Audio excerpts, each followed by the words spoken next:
Hey guys, so excited to come back with an amazing episode of the Bearded Tog for you. We had a few weeks off, and guys, wedding season is upon us, and spring is coming, summer is coming, work is coming, hopefully, for lots of you.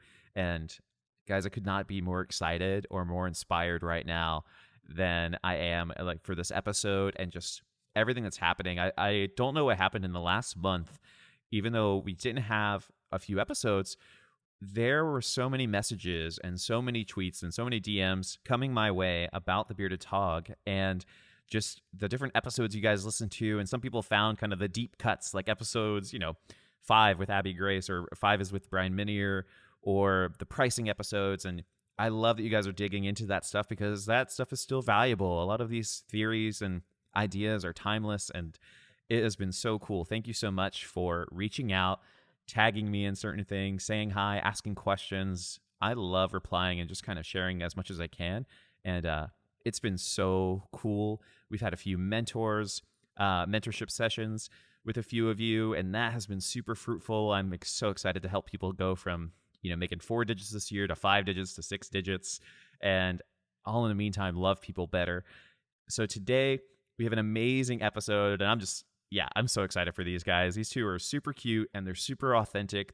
They match in person who they are online, and it doesn't get better than that. I mean, that's pretty awesome. So today we're talking to James and Jess, and I kind of just like saying James and Jess rather than their last names or adding photography, because it's all about people. They happen to channel who they are through photography, but for them, it is simply about loving people and being there for them. And they give so much insight in this episode that couples and single people and those who are looking to work with second shooters or looking to have a loved one be a second photographer for them are going to learn so much from this episode. So definitely take your time. If you have to listen to it twice, totally do that. It's a long one and it's a good one. So without any further ado, here's James and Jess.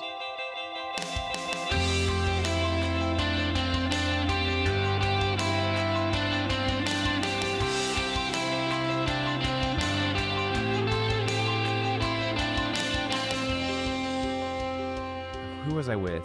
I think it was I had dinner with Abby and Matt. Oh yeah, I love them. And they were, she's been on the podcast, and I think she has like the most popular episode right now. And she has that trend, which is great in podcasts, which I really love about her.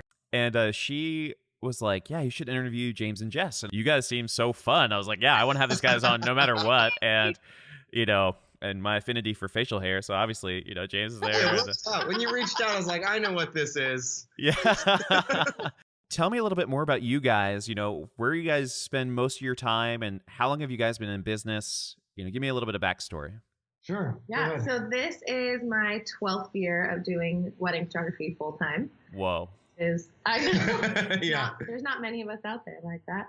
And then James has been doing weddings for 8 years. 8 years. Yeah, and we've been, let me see, together shooting for almost 7. Yeah. So I was on like a year deep when we met, but we had luckily both been kind of doing the thing, so we had a lot of that kind of going for us when we first started dating. We both had separate photography businesses before we met and started dating.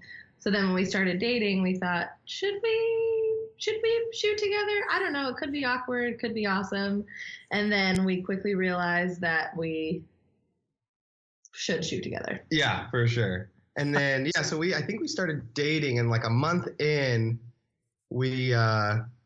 Jess was like, okay, well, I got to go. We were like, maybe we shoot together, maybe we don't. And she was like, okay, well, I have a wedding in New York, and then the next week Hawaii, and the next week Seattle. And she came back from that. I thought, okay, hey, I don't get to see you.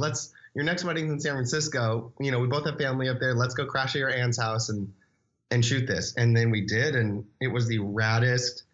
The couple was a photographer couple, and we just got in a cable car after the ceremony and went around San Francisco. And I was like, this is how I want to do weddings. And then, yeah, I was curious about that. So many people ask, myself, one, they just ask me if my wife shoots with me, because totally. The married lifestyle, I'm sure like Jenna Kutcher probably gets it too. Like, hey, does your husband shoot with you? And, like my wife has no desire to do it, and it's really funny. And, I think a lot of people ask we know so many examples of different versions of your guys' story. So there's like, you guys both had, successful businesses and whatever you would, whatever realm you would call that, right? Sure. Before you came together. Did you guys actually end up shooting while you were dating, like pre-married, and how did that? For sure. To each his own, like you said. For us, the first couple weeks we were actually dating, we were like, oh, let's not. And then that San Francisco thing happened, and it was so comfortable after, someone so well, you don't have to be like, okay, second shooter, this is what I need you to do today. We just kind of went in as both leads, and it worked really, really well. So the second that started, we haven't not shot a wedding together since. Yeah. That's amazing. I think what was so special for me was realizing I had worked with so many other second shooters, and they were great. Mm-hmm. A lot of them were friends. Like they knew me, they were friends.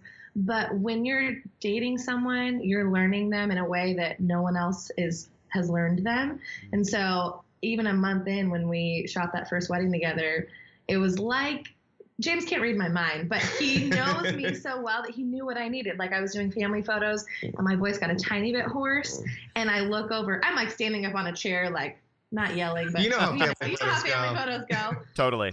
Look over and James just hands me a cup of water. And I was like, what? How did you know that my throat was like just a tiny bit off so that you could bring me a cup of water? So just things like that as you learn each other and get to work with each other. We started working, we started dating and shooting. And then probably after the first year we were married, we decided to officially do the rebrand. As James and Jess. So found the website. It was actually taken, so we bid on it and won, which was really awesome.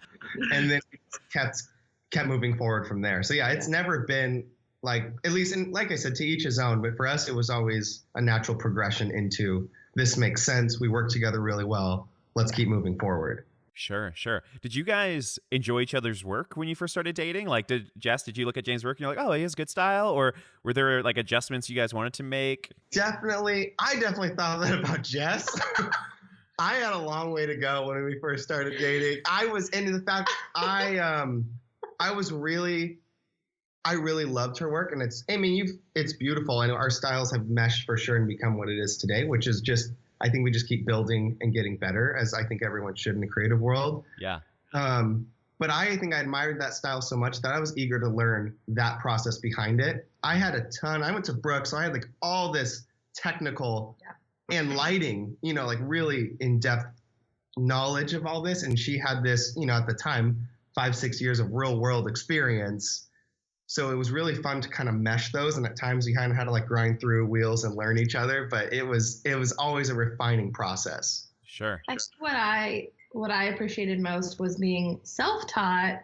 I just kind of faked it until I made it on a lot of things. And then James comes along and says, oh, hey, Jess, you could actually do this like this. And everything made more sense because he went to school for it. So like the stuff that I just figured out on my own, suddenly I was like, oh, that's why that lighting pattern works. Like, oh, okay, that makes more sense. Yeah. So I was very grateful for his technical knowledge because it helped me out in ways. I was just as eager and stoked that she had already been doing, she had she knows how to communicate when you're taking portraits and all that kind of real life stuff that no one actually considers until they're thrown into that. You're like, well, this is way more difficult than you always think it's going to be. Yeah. And I'm an extrovert. Like we love people, but it's just that learning process. Totally. And I mean, every wedding is different. Every family's different. Which I love. Yeah. So it's going to be hard to navigate that one by yourself and then navigating with another person. And totally. I can imagine like the thoughts, early dating after that San Francisco wedding, be like, huh, Jessica did things this way, or, oh, James, that guy, he did things this way. And, and good or bad. And you're just like, oh, this is really great. And, I think it's, I love that story. That's like a good tip just for second shooters of him handing you water was pro tip. One of my favorite second shooters. He's just very proactive. And so he's like my preferred guy, but he's getting too good, right? So I can't pick him anymore. And we're both married, so we can't marry each other. And, it's not gonna work. There'll be times where we're shooting a wedding and I'll be like, oh, time to go get my bag and get ready for reception or whatever. And I walk out the door and, oh, my bag's there. And then the second photographer's there and he's like, yeah, I brought you your bag. I'm like, you're the best. Those little proactive tips, like. Awesome. Yeah. That's awesome. Plus, my love language is acts of service, so it's like, Hey man, he's got you covered. yeah. That's actually a fun little segue of, you know, everyone, like you said, gifts or love language and just how people function is the first probably year to 2 years we were shooting together. We had this, here, Jess, you can explain it better. Like, we thought we were supposed to be like, it was cute. We're identical. We both function the same way and we both, you know, work the same way. Go ahead. I always thought it'd be way more cute and better for marketing if we were the exact same personality type. Like, we are both. Which sounds so lame. Okay, but in my mind, it was really cool. So, like, we're both extroverts. That's great. But I thought, like, oh, if we're exactly the same in all the other personality types, like, you know, we'll just, like, we can market that really well. And, like, it's kind of like when you match each other as a couple, but you can't really match. Like, only one person can wear stripes, but you have to look like you go together. I was like, basically, like, we'll always match. We have the same personality type. Like, our names will start with J. It's going to be great. And then I realized. She realized the way that because she's had, you know, the work flow for years and I hadn't. So I was trying to like, okay, I guess this is how you do it. And I just couldn't do it. I'm very structured. She's very, very structured. If you're in the Myers-Briggs, Jess is an ESTJ and I'm an ENFP. So opposites, praise God, we have the extrovert thing because that's like the defining point that makes us actually work incredible together because we can be extrovert and fill in the gaps. But learning that was really funny. We were fortunate enough to take, we basically went through a year-long leadership and self-awareness, kind of like a master class for a year where we would do in-persons and we were both in different groups of small groups that went through this. So that whole year was a really refining process that we realized we have completely different work flows and we function differently. And once we started realizing that, our business started like taking off even beyond what we can imagine because we were both playing on each other's strengths and filling in each other's weaknesses. Yeah. Sure.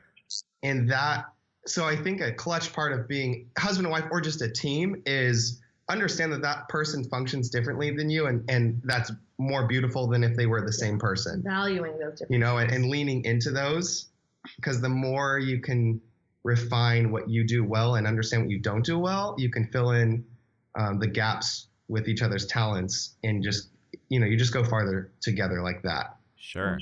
What was, you know, I think kind of what we'll get to is, you know, I think you find out each other's why from a business perspective.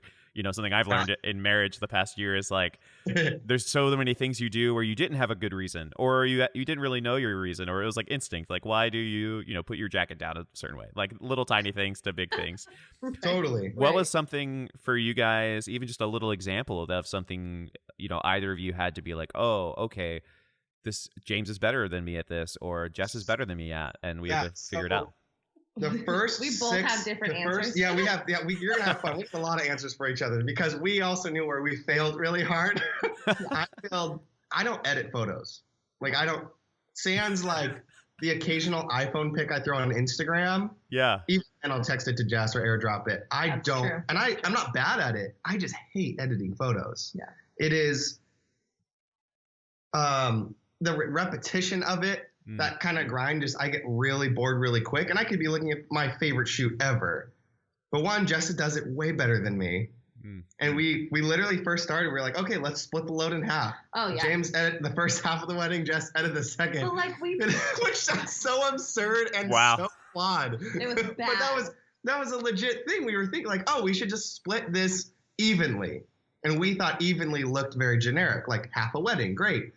It took us like 2 weddings to realize me throwing a fit of this is absurd, I hate this, and just like these photos suck, what are you doing? Like, also the timing, like it would take me a couple hours and it would take him days. Oh yeah, I would be moping. And I still had to redo them. Oh my goodness. So that was one of the biggest ones. We're like, Jess, you do the editing. I think we're gonna ping pong a few of these answers. That's all good. That's what it's about. Back to the like, oh, like it's really cute if we're the same person and like we each do exactly half the work. Like I thought, okay, like we'll just split everything down the middle. Like James will answer half the emails and I'll answer the other half. And then I'll edit half the photos and James will edit half the photos. And in my mind, this makes so much sense, right? Yeah. In actuality, it was a nightmare because like some of the emails, this only lasted like a couple of weeks really, but like some of the emails would be responded to and then the other ones weren't. And then if we didn't communicate about which emails we responded to. It was just a mess. And then the photos didn't get edited the way they were supposed to and all that. So we realized, okay, what do we each enjoy? And what do we do well? Like, and what do we not do well? And what do we that not was the do easy well? part. Yeah. Because a lot editing. James does not edit well. Whereas like I, as a structured person, I love repetition and like doing that same thing over and over again. So editing for me was something that I was like, yeah, I do really enjoy this because it has such a clear beginning and end. And for me, not being as structured, emails, oddly enough, emails actually really help because I can wake up at any given moment and do those. And it doesn't take as long as you're paying attention to it and within your systems, you can respond to them anywhere at any time, which I really like. So, and I prefer that extroverted communication aspect of it. So right now, I guess the two, like people are like, oh, who does this and that? Jess edits exclusively and I email exclusively. Okay. So if you've ever received an email from me and you thought it was Jess, nope, it was me. You'll oftentimes start it with like, hey girl, oh yeah, I'm in it. That's awesome. But it's good though. I mean, it's, you know, signed James and Jess. Yeah. I mean, this is a pretty smiley conversation and, you know, like you have to have that. And, you know, I was talking to another photographer the other day and just, you know, you have to remember to stay excited. And I mean, if you're going to, hey girl, or hey, what's up? You're like, you got to stay pumped. You get it. Yeah. And Jess will catch me several times. I'll catch myself and I'm like typing an email and I'm smiling. I was like, I must look crazy right now if someone was watching me. We used to have minimum 5 exclamation points per email. Yeah. Now it just happens naturally, but we wanted to make sure we communicated to people that we were excited about something. And so we're like, okay, minimum 5 exclamation points, which means the email actually has to have some body to it. It can't just be like, okay, see you tomorrow, 5 exclamation points. Yeah. No. And I think one of the things, you know, we're talking about the differences, but one of the things Jess and I have always been, and we have since verbalized it in many ways. Sure. Something that's always been with like the deepest meanings in our heart of what we do is to love on people really, really well. Yeah. And that's all. If it was up to me, I'd have Gatsby-sized parties every weekend and just love on everyone there. So that's always been like, there's a why, and we have deeper meanings, which I can read like our wedding why or our education or workshop wise, but ultimately it's to fight for people's highest possible good and to love on them the best we can. And that's always been in our hearts. So that's never been, you know, like one of us isn't like, I'm doing this for the money. And one's like, well, I love people. Like it's always been people and loving on them well. So that was really rad that we already had that base underlying it all. Oh, I love that. That's so cool. I was in a workshop 2 days ago. And so what you just said was exactly what this person was saying. And, you know, he said, you know, you have to decide whether you love money or people. And we want to serve people in this job. And I thought about it really quick and just because I'm kind of witty. And then I said something before I could think about it. And I was like, oh, that actually worked out. It was okay. And I was like, people will always have money, but money doesn't have anything. Money has no people, you know, like if you love money, you can never get any of the fulfillment that comes with anything or even jobs or work. But it's like, no, like if you start with the people, you know, people first. And I think it was the founder of Annie Ann's Pretzels. Have you guys ever had that out there? Not in Santa Barbara, but yeah. So she have big things like that. Yeah. That makes sense. Much more. We get our first Target in October and people are freaking out. I'm so excited. That's amazing. But she, in her book, Twist of Faith, which is hilarious, she just talks about people being in the people business. Like no matter what you do, you're in the people business. And, you know, I love that. And I think that's really cool. That's awesome that it kind of like, it clicked for you guys. Was there, and you feel free to answer this if you'd like, was there anything else that didn't click, or was there non-job stuff that, you know, you still had to learn? You're dating, right? You know, you're eventually getting married. How did that, you know, the worst case scenario is like you have a fight before you walk into the wedding or something like that. You know, worst case for sure. Yeah. Well, no, I mean, there's several things, but going with that mindset of, and we've learned this and we can tell stories in a sec, like how we're learning this and what we didn't click on in this and that. But ultimately we realized really early on, if we're not full, like in our relationship, if we're feeling a little empty or something, and it all boils down to open communication and that, like everything kind of boils down to that, whatever the issue would be. If we're not feeling full with each other's capacities of how we're feeling with each other, loving on each other, and we go into something with half a tank or worse, an empty tank, you're not you're not doing yourself a service or your girlfriend or spouse or your partner a service, and you're definitely not going to be able to love on people as well as you want to. So we've always realized, even if it means and luckily we've gotten really good at it, but even if it means being 10 minutes late, not to a wedding, but maybe to a mixer or something, and we're not at full capacity, let's have that conversation. Let's grab a cup of coffee or a glass of wine first, take a deep breath, and making sure that we are as on point with each other that we possibly can be. Because, honestly, it's not worth it if you're going in there pissed off or, everyone has their little things or bickering or this or that or something's uncommunicated. It's not worth it. Mm-hmm. So that's something we learned really early on, is make sure we're both at full capacity with each other before trying to, I guess the best way to put it is it's easier to go into a situation overflowing to love on people than to go on with half a portion and not being able to do either. Yeah. Totally. Does that make sense? No, that makes perfect sense. Okay, yeah. Jess, is there anything that you can think of that, Well, this is a slightly different than that, good. But when we were engaged, we quickly realized what our clients actually go through. Mm-hmm. We had been shooting weddings for so many years before that point, and I had no idea what it was like to be engaged. I had no idea the silly little arguments that happen when you're planning a wedding, and just all the stress Yeah, and you all just the went money through this, and yeah. So that season was pivotal for us because we quickly realized what our clients go through and have so much more respect for our clients. Mm-hmm. And we explain that to all of our clients still. And getting married wasn't a business decision, but I say it's the best business decision I ever made. That's hilarious. I love that. No, it makes sense. You immediately know how, one, at least for me, you think oh, there's 10 decisions I need to make when planning a wedding, where, when, and what photographer, and what kind of food we're going to have, and who do we invite. But all of those things, even, at the time, I've shot 100 weddings, and I had the best wife in the world. She was like, Adam, if we could get married in the church basement, I don't care. She was like, I just want family and friends.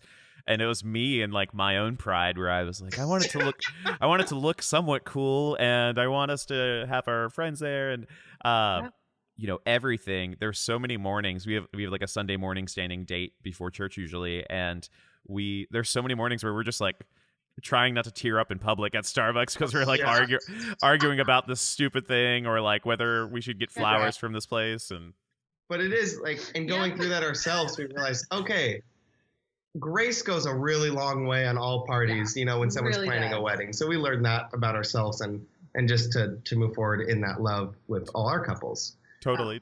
That's one of the easiest things I've learned is a couple will email me and be like, I'm so sorry I haven't gotten back to you in a while. It's been crazy.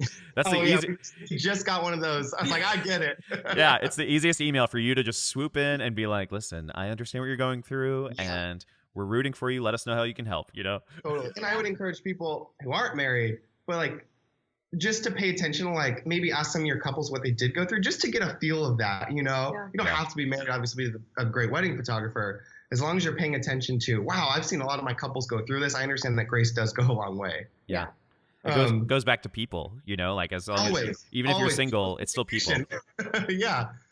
And I think I just thought of another, one of those things where you're learning each other as a husband and wife. How do you work? I am an early bird. Oh, yeah. Even in college, if I had an essay to write or do something, I wake up at 4 a.m. to do it, and I'd go to bed. So, Jess can do the all-nighter. So I'll wake up. I think my ideal work schedule is from wake up at 5 something, work from 6 to 11 on, I call it the introvert work. All the desktop compute, that kind of business work. Yep. And then after that, gym, and then extroverted work, which is all the meetings and stuff like that. Outside of the house. Jess can sleep in till 9 or 10, have a cup of coffee. By then, I'm almost done. And then she'll just bulldoze until she's done into the night. And I can't sleep until work is done. When I have a checklist. So I physically won't be able to fall asleep until I know that all that work is done. So learning that was really funny because I'd be up early and cranking out work. No. And I'm more on the hey, we can do this and it's in our system and I know I'm getting it done by my standards. But Jess's standards is it's not done till it's done. Yeah, my So standards. learning how that works and how we can both, and we don't have to be sitting side by side, working together, playing off each other's strengths. And it's okay if I get up 3 or 4 hours early to do work and she works a little later, and just learning those things. Yeah. And ultimately it comes down to, well, I want her to be her best self and be most productive for her. So I'm not going to be selfish, but like, no, you have to work in the mornings with me because we have to go out at these times at night. You start learning, and I think everyone has their individual things. If you guys work the 9 to 5 really well, great, do that. Yeah. We don't, but we had to learn that about each other. And as long as you're putting them forward in their work, it's going to be better. Yeah. Totally. I love that. Switching gears a little bit, just to kind of have a little bit of fun. Totally. Living in California, both from California, yes? Yeah. I was just born and raised Santa Barbara. I was born and raised San Diego. Okay. So very close. So, but you guys do work everywhere, but then you also, you advertise, if you will, about being, dual destination or dual home base. Tell me a little bit more about that, the basics, and then how did that even work out? Yeah. Those are you or me. You can start. Okay, so Jess, being bi-coastal has definitely been a really fun adventure, and it's always a constant learning experience. Jess lived there for a little over half a year, just a semester when you were 21. Mm-hmm. And she loved the city and had some roots there already, did some photo work there and had a shared gallery space in Chelsea. And then when we were dating or just married, at some point in the earlier, we took a trip to New York, and I had never stepped out of a cab in this case, but stepped into a city and felt more comfortable in my life. So I just immediately, had some heart there. And when we started to rebrand, we brought up like, hey, what would you think about doing both coasts? What would that look like? And for several reasons. One, it keeps us inspired being on both coasts because you can have the same high budget weddings, but they look so different. Yep. On each coast. And also, it also allows our reach geographically to go California, Hawaii, and Mexico aren't that far. Europe happens to be not as far from New York. Yeah. So being marketed and branded in both locations, our reach has really expanded double, which we really enjoyed. That's amazing. Tell me a little bit more about the kind of the practical fun sides of that. What percentage are, on the East Coast in New York City? Is it easier now, or some of the challenges of trying to figure out that pricing and all of that stuff? Yeah. Definitely easier now. Our first wedding of the season is in less than a week, and it's in New York. Yeah. So it has been working out, but we always say, I think there's a pro and a con of social media these days where anyone can be anything and anyone can also pretend to be anything. Yeah. And I think it's wonderful that everyone, you look on someone's Instagram and it's great, but it says, hi, I'm so-and-so, camera will travel. Or worldwide wedding photographer, and passport ready, and that's great, and I love that everyone wants to do that. Yep. But saying it is not enough these days. No. So the early years, we had some roots down there a little bit already, but we the first 3 or 4 trips and shoots, we fronted all of it. Yeah. Whether it was miles or just paying for it out of our pockets, like reaching out to people, finding models out there, doing an anniversary shoot or offering to an engagement shoot of a couple out there. And luckily social media allows us to have a huge reach of finding people in those areas and doing almost a casting call. But yeah, just kind of fronting it. So whether you were like, I've always wanted to do this or want to shoot here, or go do it and prove it, constantly be talking about it. And, in our Instagrams, you can always see like us referring to New York and California back and forth because we consider both those our homes. And I think showing your work and the actions is more valuable than saying what you do. Totally. And it is a grind. And I think just like anything, the more you push and relationally, if you will, break into the market, the easier it gets. Mm-hmm. But it's never a time where you're just like resting, where you're like, I don't have to do anything and the weddings come in.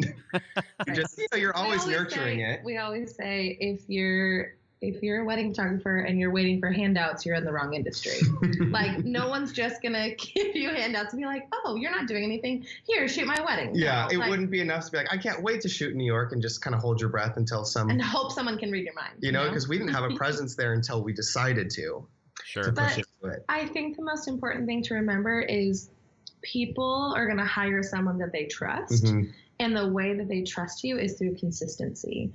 So when you're being consistent in this lifestyle of traveling and this lifestyle of being bi-coastal, people see that and they're like, oh, I can trust them because they've already proven that they're doing that. And it is not, I mean, to each their own. If you're a homebody and you don't want to travel, don't force yourself to do it. We are traveling, as in out of Santa Barbara, like 40-50% of the year. So we enjoy that and we really thrive off that. Yeah. And it's just a matter of going to do it consistently, and then you'll start to see the momentum build.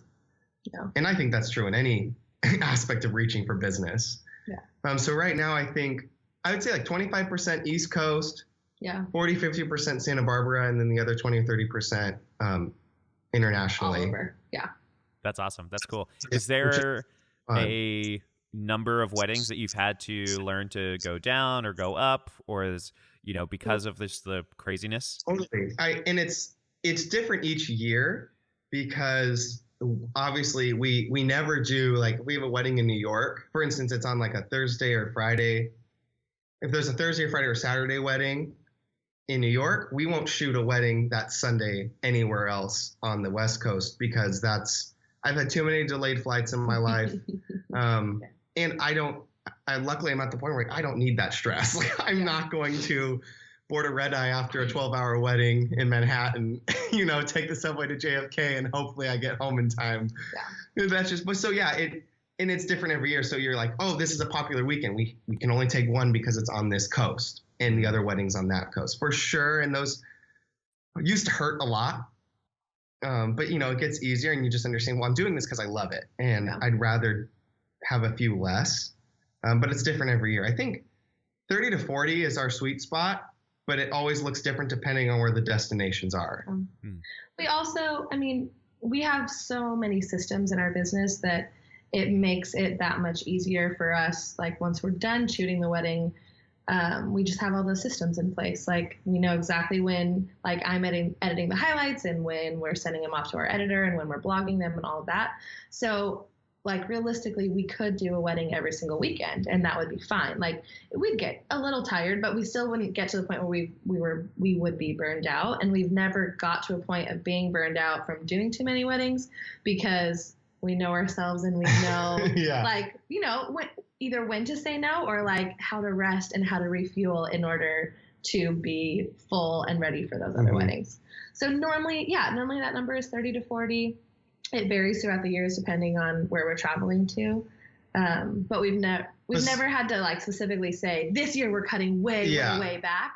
We've just said this year we're saying yes to more destination spots, knowing that that's going to limit our availability to, like, we can't do as many double headers. It's funny, but oddly enough, when you travel and you start to be consistent in that, we have a section on our blog that's like our travel itinerary for the next four destinations.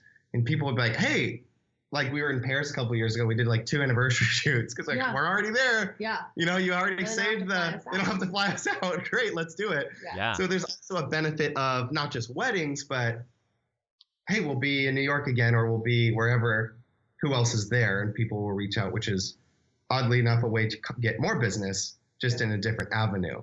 Yeah. Totally. And you know, that's really cool too, is like we talked about people first again, and you've gained that trust with people that maybe aren't in Santa Barbara.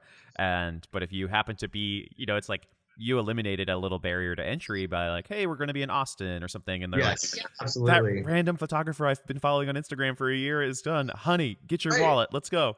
Yeah. But it also makes you more human. Because, you know, social media is so easy to get this like voyeuristic standpoint, which is my least favorite part about it. And that's why we're always like trying to engage and talk and very open books about things. Yeah. Which I really love, where someone you've been following or geeking out on, and you're like, wait, they're in my town. Like, it happens whenever I see someone I know or don't know that I happen to see on Instagram, And I'm like, hey, that's my home. Like, do you want to go grab a drink? Yeah. Or, catch up. But it's been really fun to see. Like, we're talking to this couple right now who lives in Florida, getting married in Santa Barbara. And she goes, hey, I know you guys are also in New York. Are you going to happen to be there in April? Maybe we can do our engagement session there. And we are. Like, that's perfect. That's awesome. So I think, and you see that the more and more consistent you are. Yeah. But it's also letting people know more about your life than just like what you would, I'd say, normally have to do to be wedding photographer. Like, we definitely are more personal on our social media. Much more in the lifestyle category. Yeah, and let people know our travel schedule, and which means like they would know when we're home and when we're not home. Like they know when we're going places. So like you definitely have to open up more about things like that, which some people don't. Some people don't want everyone to know that about them. And that's okay. But for us, we realized this is what we want to do, and that's a way for us to connect with people and be with people more. So for us, it was totally worth it. Yeah. What has it been like, with that, that example bride, that example couple you just gave, what are some of the things you've had to learn to be flexible on? And then, but at the same time, maybe some boundaries where you're like, hey, we can do that, but to be fair to other clients, we have to charge this way, or, what are some flexible things and then what are some boundaries that you've instilled? Totally. Yeah. That's actually, I love this question because it is, there's this curiosity of, well, where do I budge and where do I not? And it comes down to business, certain principles. One thing that we don't budge on is just personally, we don't ever lower, we never like wheel and deal with ours, like our collections, mostly because, 90% of them are like, great, let's do this. And if I gave one or two out a year that were like, oh, well, I'm going to give you $1,000 off or something like this, that's not doing a service to all other 35 couples that have booked me for that year. And that's doing more of a disservice overall than a service to someone. And as much as I would love to shoot everyone that inquires with us, we know we can't do that. And that's okay.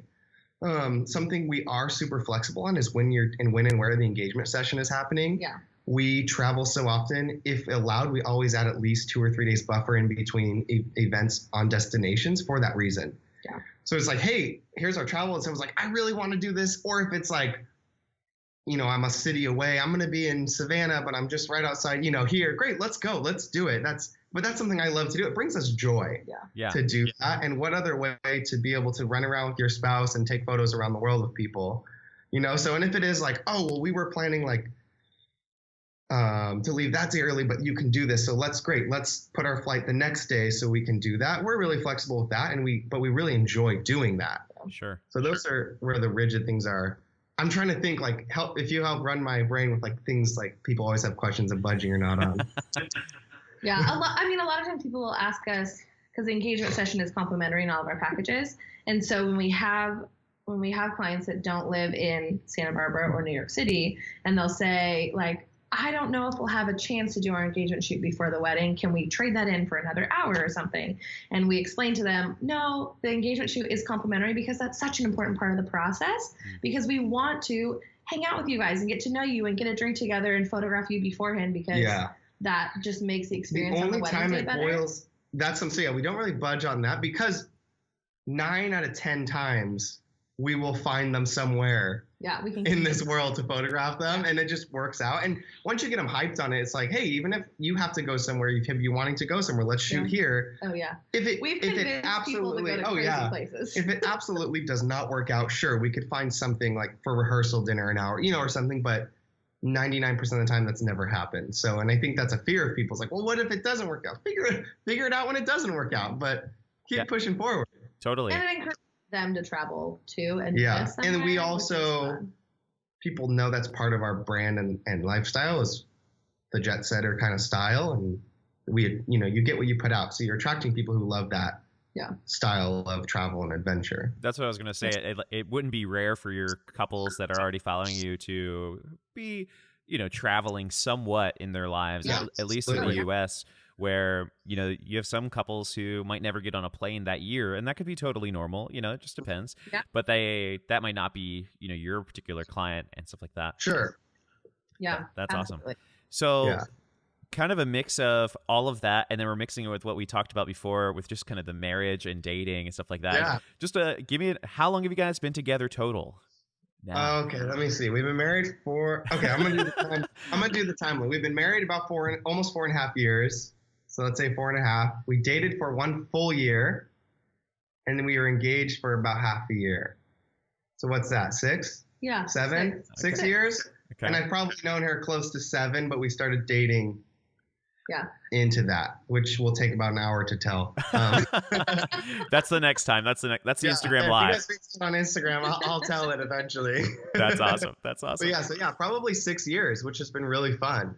Yeah. What have been, maybe even in the last year, because now you guys have gotten into your routines and, obviously Instagram, kind of like we said, might reveal like, oh, I bet James and Jess are happy all the time and everything seems to be working magically. And this isn't like a dirty laundry episode or anything like that. This is you're good. People said that to us last weekend at WPPI. Like vulnerability helps people, and I, you guys have a lot of perspective. What has been, maybe a surprising challenge that happened, in the recent year, and whether that's business or personal, where you're like, oh, I didn't expect this to happen. We were in our groove and, oh, okay. Or, does that make sense? Is there something like that that's happened in the past year or two? Yeah, this might not be like a very like generic relational to get like answer, but geographically, so Santa Barbara was hit by the Thomas Fire and the mudslides. And that, half our clients don't even live in Santa Barbara, but the second the mudslides wiped out, luckily we were in the middle of downtown, but from our balcony, we could see the fire. We can see Montecito. Like we have a friend staying with us who's evacuated right now because it's going to storm again tonight. So it was so crazy. It was the eeriest thing because the second the mudslide hit, all communication stopped. Yeah. Not even in Santa Barbara. International clients who knew, the only emails we got were like, hey, been seeing the news, praying you guys are safe. Yeah. That's it. Yeah. And then once the freeway opened and everything, communication kind of starting again. But when usually January, February is like that really beginning of the year momentous, like people are getting engaged. You're one, I don't need to BS. If I'm not feeling it, like I'm not going to BS that I'm happy go lucky when I can see, houses being torn apart from mud. Yeah. So that was really difficult because it right in that routine of this is when it all happens, just complete halt. So that was really crazy to like sit in this silence of, it wasn't a concern, but it was like, whoa, this is different. That's tough. Anything else you can think of? Yeah, well, but I was just going to say from that though, like when hardship happens, when something that's difficult happens, you always have the choice of what you share. Like the way that you share about it and the way that you talk about it on social media is really important. And so like for us, we realized what is really important to us is our friends and our community and our family. And so like pressing into that and sharing that on social media, and that only helped remind other people of how important that is. Yeah. So like, yeah, stuff. And I think there's happens, a difference, and there's a difference between sharing to connect with people on their hardships and trials and stuff. And there's also a difference between moping or complaining, or pardon my French, but like bitching for a lack of a better word.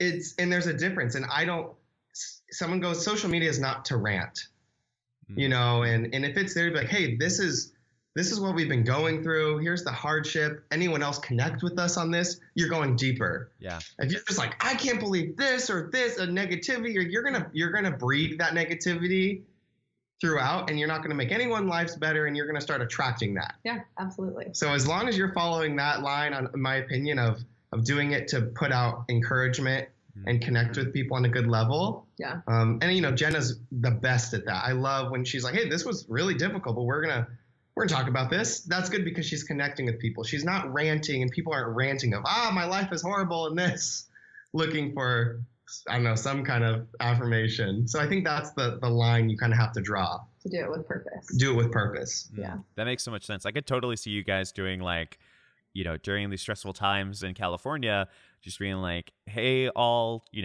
current clients in California, come to our house for like a Netflix and cocktail night, and totally, like, you don't have to dress up, just be yourselves. Like literally, and that's the thing is, it goes a lot of times you don't see that specifically on social media because we have such relationships with all these people already. We'll just reach out personally. Yeah. But it is like, hey, we did like, none of us can go anywhere. Our dining room table was full every night from like 8 to 10 people. Yeah, whether every people night. were staying with us or it's like, hey, it's been stressful. Here, I'll show you. We have a bar here. And it was like, what do you want? Let's do this. Open bar tonight at the Whitty's and we're pouring. So it was just things like that. Yeah. But there was purpose in that. It was Yeah. to uplift people and comfort people and be there for them instead of woe is me, moping. Yeah. Totally. And I mean, and that's something, it's so much bigger than even the things we just talked about. That's like, that's bigger totally. than a photography business. That's bigger than one single marriage. That's Yes. like, Yeah. who do James and Jess want to be 20 years from now? And then looking back at this, and those couples be like telling their kids, like, yeah, our photographers actually had us over for cocktails. Right. And It's more than just like doing the photography thing. yeah. But like we said, we care about people, and Yeah. like, that's at the core of it. That's our heart, and so that flows out so easily when you're able to Mhm. love people. Even you in care about. when we're doing workshops, usually at the finale dinner, we're not even talking photography. It gets so much deeper in a relational aspect at that point. Yeah.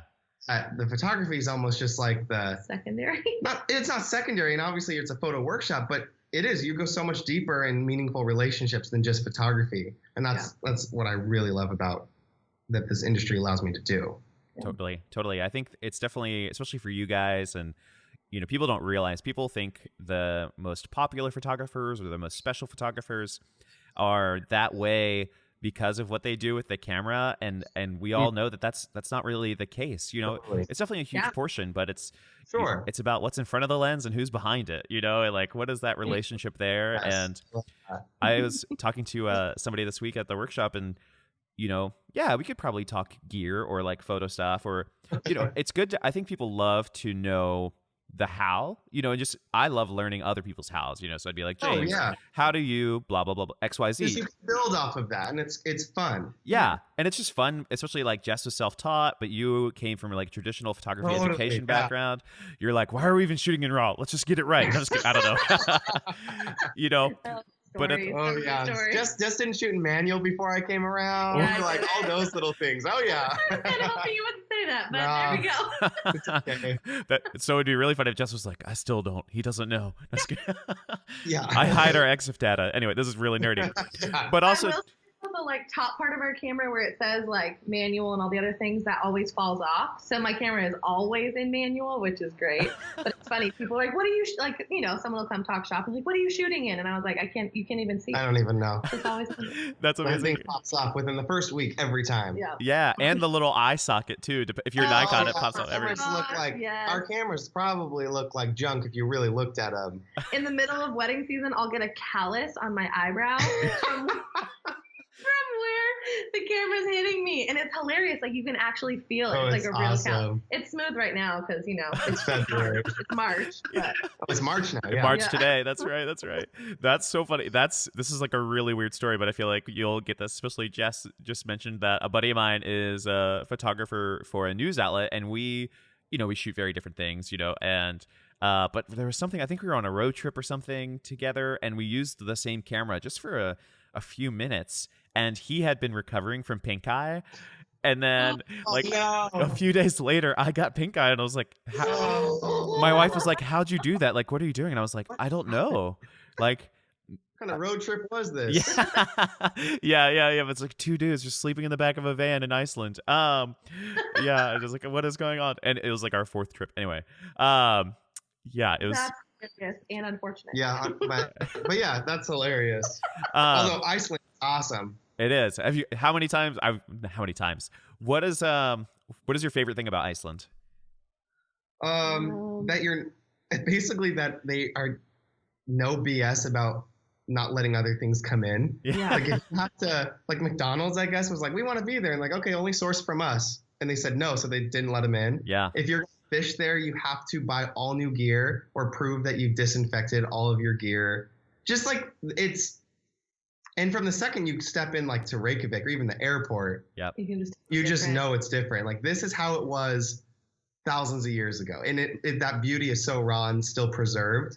And there's beauty like in Paris, that's old too, but it's architecture. Yeah. There, it's just land, and it's gorgeous, and it's been the same since it's been there. And I just love their pride in it too. Like they're very, very proud of Iceland, and we love it too. That's awesome. That's awesome. That's where I proposed to my wife in Iceland. Oh my gosh, that's awesome! Dang, that's all good. right. Yeah. So I went on a trip with some friends, and it was the first flight from Baltimore to Keflavik Airport ever, like 3-4 years ago, and we went for like 48 hours, and it was cheap, and it was like, this is amazing. And I went back multiple times, and now I've been 5 times, and I've never even shot a couple there. I'm like, I need to go actually do my real job, but it's just a magical place.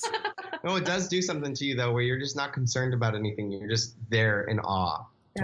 Totally. I had a friend who had just gone through some really tough stuff, and he was engaged, and then they broke it off, and it was not a good situation. And I was just like, bro, can you come to Iceland with us? And he was like, I don't, what is that even happening? And I was like, all right, well, watch Secret Life of Walter Mitty first, and then oh yeah, and then you'll understand. Yeah, and then I was like, just come with us. And I don't want to say that particular trip just made him feel all better, but it was like it was our second or third trip. There's 15 of us, and he just got to be welcomed, and that plus Iceland, like community plus the beauty of Iceland, it's healing. It's good for the soul. Yeah, absolutely.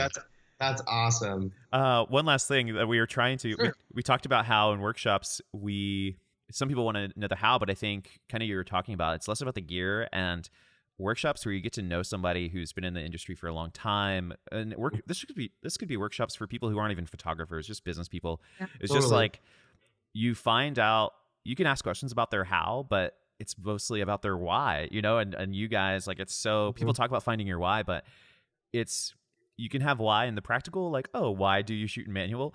But then it's also like that's like a how. Yeah, that's true. Yeah, it's like, how do you get control of your camera? But then it's also like, guys, why do you have 35 emails that you send clients between booking and wedding day? And it's like, well, we want to love them well. We want to get out in front of the communication and help make sure their wedding day they're looking forward to is more easy than painful. And people. That's the biggest light bulb I love to see when people are learning, or when I get emails about the podcast and stuff, when people are like, oh, I finally get it. Like, I can still do things my own way, as long as it's proper, but it's like, why do you do it? And everybody has a different story. Everybody has a different start to their business and stuff like that. So I love that. But awesome. Fun travel questions to leave you with. Good. Let's do it. Yeah. Let's do some lightning round. Yeah. Favorite airline, and, or travel perk or travel hack that you love doing. And then what are you consuming right now that you absolutely love? Either that be Netflix or a book or music. Ooh, okay. Let me see. Favorite airline? In the States? Yeah, sure. Is Virgin America, which was bought by Alaska. Which was my second. So, Virgin Alaska. Internationally, there are so many. I really like New Zealand Air. Yeah. They're really good, and they're also they don't call it first class. Their first class is like pretty tangible to upgrade if you have points, or like Norwegian Air, and New Zealand Air.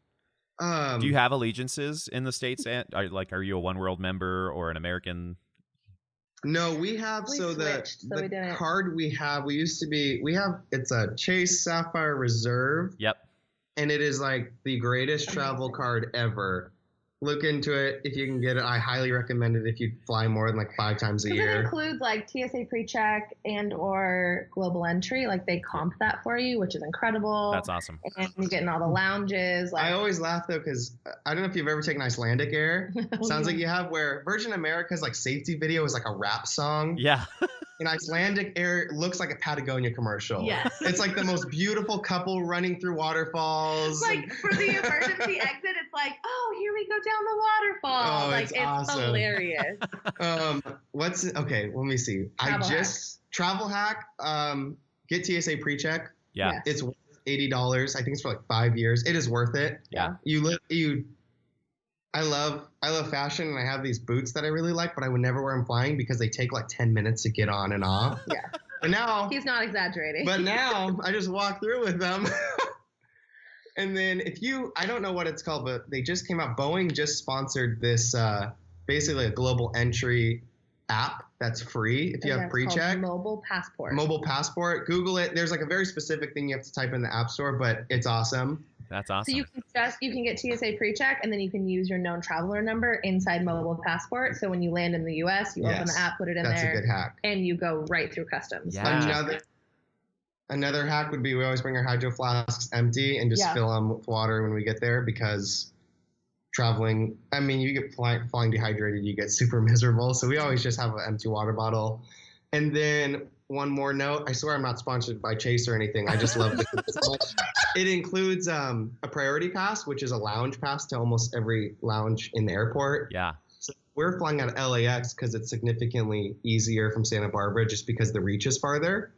We'll go down. If we have a flight at 5 o'clock, we'll travel ahead of traffic, get into the lounge, have a couple of drinks, and start working. So by the time we're on our flight, we're well rested and ready to go. Totally. Yeah. People don't realize my wife, I think it was for our honeymoon, or maybe it was a trip before, and I was like, yeah, do you want to go to the lounge? And she was like, what? Like, do we have access to that?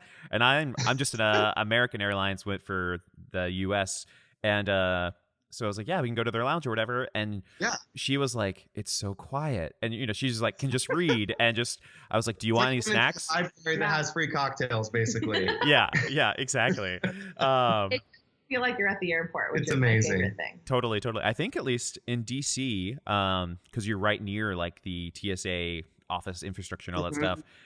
If you get, and this is for anybody listening, you guys know this, if you get global entry, oftentimes it includes TSA pre-check. So that's super helpful. So I love that. And I'm glad that mobile passport app finally works. I downloaded it in a few years ago in Guatemala. I was ready to go, like had it out, and they're like, what is this app? And I was like, oh no. Exactly. They finally like a month ago told me that I was good to go, which is good. Now they have their systems in order, apparently. Okay, so you said book or show or something right now. Yeah. Just finished what has become one of my favorite books called Setting the Table. Yes. Danny Meyer, who is the best restaurateur, in my opinion, in I think the world, at least in New York City. He opened Union Square Cafe, Gramercy Tavern. Actually, Shake Shack was also one of his babies. He wrote basically Setting the Table as a biography through the lens of hospitality, and just the way he knows how to function while loving on people and treating them is remarkable. So I think anyone in service industry or just wants to know more about hospitality or just be inspired by his genius of restaurants, read Setting the Table by Danny Meyer. And I actually, we're in New York all the time, so we go to these restaurants often. The first time I read the book, I was reading the book. So a couple months ago, we went to one of his restaurants. And when you read a book and you think, this is too good to be true. Like, it is remarkable what he's doing. So I went into this restaurant with the highest expectations, and they still blew me away. The server had been there 20 years. And I said, hey, does Danny ever still come in here? Because he says, he always frequents his restaurants. And he just winked at me and pointed. He's in the corner, with guests hanging out. And then we were at the bar together after, and we were chatting. And he is as remarkable as his book says. Love so that was really refreshing. Yeah. That's awesome. Jessica, anything you've been loving? We just binged Stranger Things last month, both seasons. So good. It wasn't that we were like anti. We just didn't have time to there wasn't a time where we were both sitting on the couch. Once you watch it. But then when our season slowed down, we just binged both seasons in 3 days, and it was awesome. It was a glorious 3 days. I also love The Crown. I really, really, really enjoyed watching The Crown. Yeah, that's awesome. I always joke with my wife, we have certain shows we have to watch together, and then certain shows I'm allowed to watch by myself. Yeah, exactly. That is so real. Awesome. What is your show that you would watch, that your wife doesn't care about? Well, honestly, I love anything Netflix makes.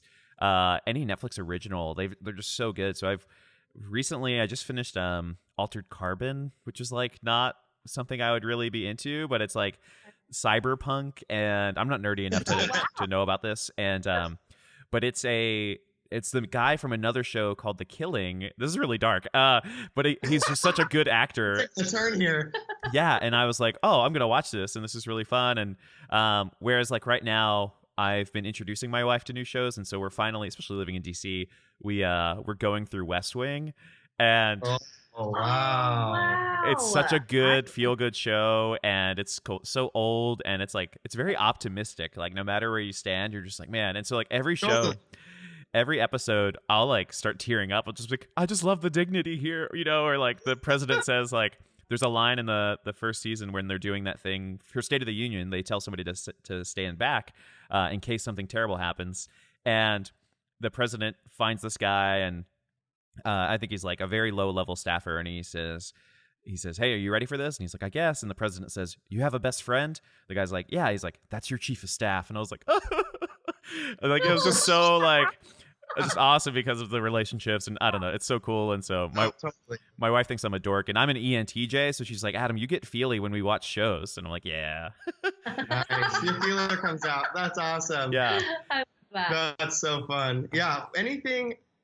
I don't binge drama, but anything that's just like uplifting or funny and lighthearted, I'm kind of a sucker for. Oh, Jerry Seinfeld's show. Oh yeah, I just started watching comedians in cars getting coffee. Yeah, nice.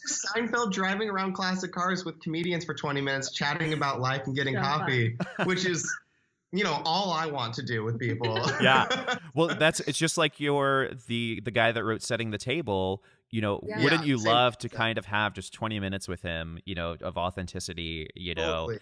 And I think the circling back, honestly, and I'm not even trying to force this, is you guys have clients that when they meet you, that's their thing. They finally get to have that moment with you and be like, oh, this is cool. Like, we're drinking cocktails with these people we've watched put cocktails on Instagram, for a year. And like, you guys, at least on Skype, you guys are legit. You guys match exactly what I've seen on Instagram.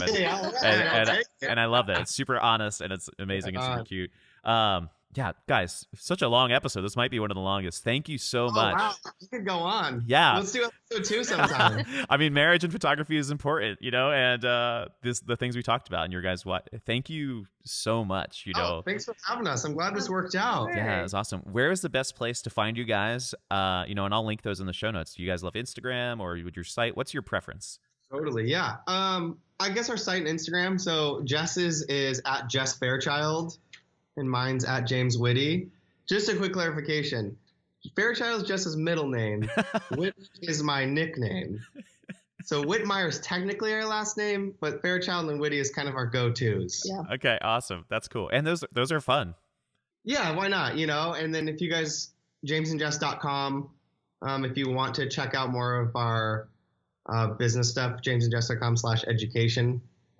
For education and for just business stuff. So yeah, that's probably where you can find us most. We're in the middle of trudging through the early stages of a vlog, which has been really fun. So that'll be sprinkled out this year. But yeah, that's where you can find us. And I guess now on the Bearded Tog Podcast, which I'm stoked about. That's awesome. Thanks so much, guys. Awesome. Wow, what an incredible episode. I know we already talked about how amazing they would be. Man, these guys, seriously, reach out on Instagram. Tell them you said hi. Ask them questions. They are so engaging and loving, and maybe they'll be in your town. They're traveling a ton, and they're just super fun. So seriously, check out James and Jess. Links are in the show notes. If you don't know how to get there, let me know, and I can help you out and send you those links. Seriously, they are so fun. Super excited for upcoming episodes coming out, and we're pushing weddings out. And yeah, guys, I'm just going to leave you with that. Shoot me an email if you guys need anything or you're interested in mentorship. I would love to work with you and take you and see how your business goes and changes this year into the dream that you want it to be. Thanks so much for listening to The Bearded Tog. Have a wonderful day, guys. Thanks so much.